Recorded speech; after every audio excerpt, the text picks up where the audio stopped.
I have made a probably going to be unpopular pick for the NBA Finals, which is I have Bucks and Timberwolves as my representatives. I've talked multiple times about why I don't think OKC is the dominant team, even though they are a 68-win team, and how SGA is going to be handled in the playoffs. I think he'll be really good, but I do think guys like that historically have struggled to do some ref manipulating or whatever you want to call it.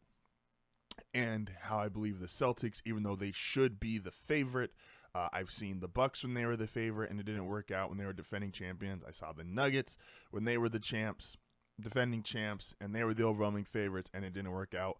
So I don't think it's impossible for Boston to not win this title, especially the way they play, with it being so volatile considering the amount of three-point shots they take, and they could just have a bad stretch shooting and it all goes to hell. That being said, why I feel so good about these two teams. I think there is an element of not super high expectations, and this is going to sound a little corny to start. Like, I don't think anyone's expecting either the Timberwolves or the Bucks to make it. A lot of people will tell you they're not going to make it out of the first round. A lot of people are going to have the Lakers winning the first round series against the Timberwolves, and a lot of people are going to have the Clippers. I'm sorry, not the Clippers. A lot of people are going to have the Pacers over the Bucks. But if you were to ask me, and I think this matters, and maybe this is the little bit of old school in me at a whole 30 years old. Will said something to me about a week ago or 2 weeks ago now that has just really stuck with me, which is this is the only era of NBA players where we're allowing someone to be the best player in the sport and they don't have to play defense. Jokic is considered by most, even myself, to be the best player in the NBA. He is not a good defender, but we just don't care. Luka is another guy who's considered by a lot of people to be one of the, if not the best player in the NBA, has never played defense. People don't care. The two, SGA is a good defender. I think I'm not going to say he's a great defender. I think he's good. I think OKC as a whole is really good, but I don't think he's a great defender by any means. The two guys who I could make the best argument, Tatum is also another guy who is a great offensive player and a good defender. The two guys who are in this top 5, 6, 7 range that I could truly argue are great on both sides of the ball are Giannis and Ant. They're the only two guys who I feel like in that high upper echelon of players, they are truly the two guys who are A's on offense, 8A plus on offense, and 8A plus on defense. And remember, Ant swept the Nuggets. Didn't just beat them. Didn't just barely get by. So he has been dominant before in the playoffs.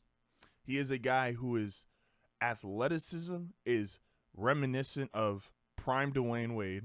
For all you people that love comparing James Harden to Dwayne Wade, and I hate that conversation, I think it's extremely disrespectful to D Wade, who's one of the greatest players I've ever seen.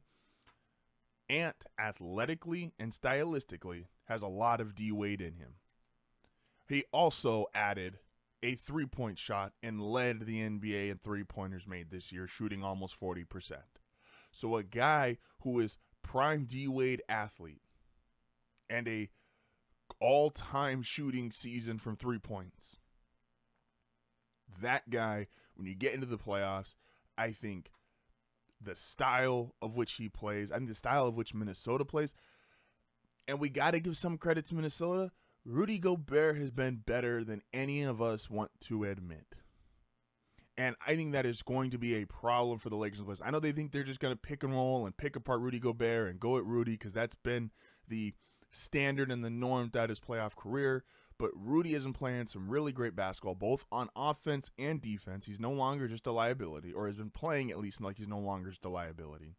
He is a multiple-time defensive player of the year.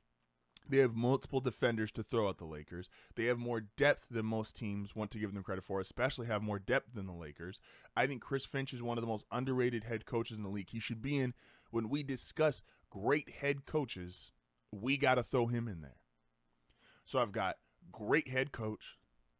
I have great player at his apex in Ant. I have great defensive players, Gobert, Ant, Walker. I've got veteran leadership to help slow down when the time is, if the time we feel like is going to be a little too big for Ant. I've got Mike Conley at the point who can slow it down. He's been there. He's seen everything. Great head coach, great star player, great depth, great roles, great defense. I can shoot threes. I can be in the interior. The Timberwolves, at their apex, can do everything. Can literally do everything. Now, again, Ant doesn't have the resume yet because Ant hasn't won a title yet. But look at the current state of the NBA. Everyone's getting their first titles. The great players. Giannis got his first title. Then Jokic got his first title. Tatum got his first title. All these guys, because we're not in the era of LeBron, Jordan, Kobe, Shaq, Duncan, who are guys stacking up 3, 4, 5 titles, or Steph when he had KD and they're winning back-to-back. And I truly believe is up next. I think they have the coaching. I think they have the offense. I think they have the defense. And then Giannis, I just think is a runaway freight train. And we've just gone, and I love Tony, so I'm not trying to throw him under the bus here. But Tony said something the other day where he said Giannis being great, we're at a point where Giannis being great doesn't actually matter or impact the games. I don't think that's true. Now, I think Giannis has been in a slump. I think he's been, obviously, the last couple of years, he's continued to put up great numbers, but it hasn't led to winning. And so a lot of the opinions of Giannis we've swung way too far in the pendulum. We were ready to crown him greatest player, one of the greatest players ever. He is going to head to the Mount Rushmore. He's going to be an all-time great after his first title, 50-point game against the Suns. And we probably we all saw the way that it could work out, and I think we just automatically put him there, which is probably too soon. But I also believe that we've now gone the other way too much, which is, Giannis isn't impactful, even though he's literally putting up numbers we've never seen before. He is playing in a way we've never seen an NBA athlete do. He is both dominant offensively, defensively, 30-plus points a game. He's getting you 10-plus rebounds. He can get you 5, 6 assists. He can get you multiple blocks. He can play like the Defensive Player of the Year. He can play like the MVP of the league. I don't think the Bucks are a really great team. I'm not sure if I would call them even a really good team. My opinion of the Bucks is solely based on, I think we have just undersold who Giannis Antetokounmpo is, and I think he is going to show us. And Giannis, to his credit, when he first got in the postseason, it was the wall that Miami built, and he couldn't get past that. Then he finally gets past that. He makes that title run. In the last couple years, it's been some of really unfortunate injury concerns.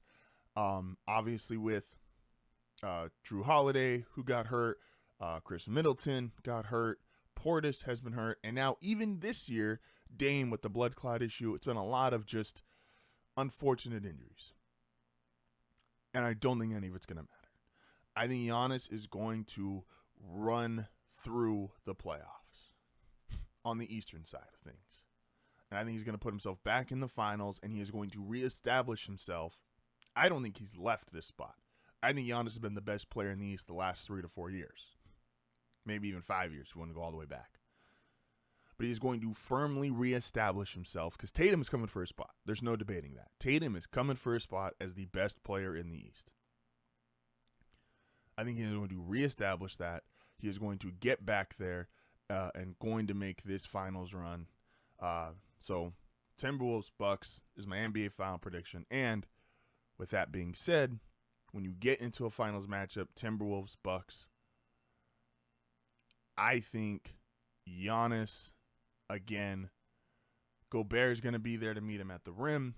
The Timberwolves have multiple defensive guys who are going to be able to kind of slack off to help contain Giannis because the Bucks don't have a bunch of dominant offensive players or a bunch of guys who you have to truly be worried about on a consistent basis. I think Ant is going to be able to get pretty much whatever he wants. But again, this is kind of put all my eggs in one basket. Maybe this is too much of a fanish take. I think Giannis gets another one. I think Ant is really close, and I think Ant is going to get one here pretty soon in his future. But I think Giannis is going to, what we've seen from him the last month of basketball. Now, my one caveat, Doc Rivers is your head coach. That's tough. That's tough. Do I like Doc Rivers versus Chris Finch in the finals? No. I would much rather have Chris Finch for Minnesota. Minnesota, by all accounts, should win my hypothetical finals. But there's just something that's telling me Giannis is going to go on one of those runs, man. Those LeBron second stint in Cleveland runs, that Dirk in Miami, that Steph, the very first title. Giannis is going to show why he's one of the best players to ever play the game of basketball.